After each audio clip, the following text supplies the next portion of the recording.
এদিকে নতুন করে রোহিঙ্গাদের আশ্রয় দিতে রাজি নয় অন্তর্বর্তী সরকার।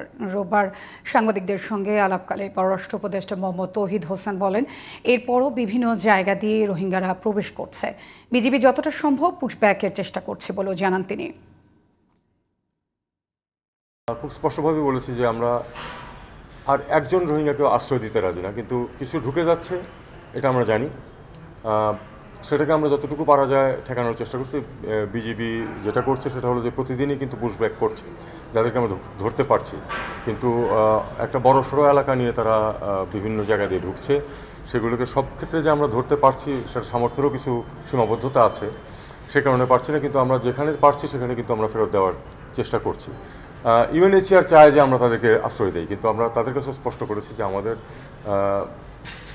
যে 12 লাখ রোহিঙ্গাকে আমরা আশ্রয় দিয়েছি, আমরা আমাদের ভূমিকা যতটুকু হওয়া উচিত তার থেকে বেশি পালন করেছি। আমাদের পক্ষে আর সম্ভব না।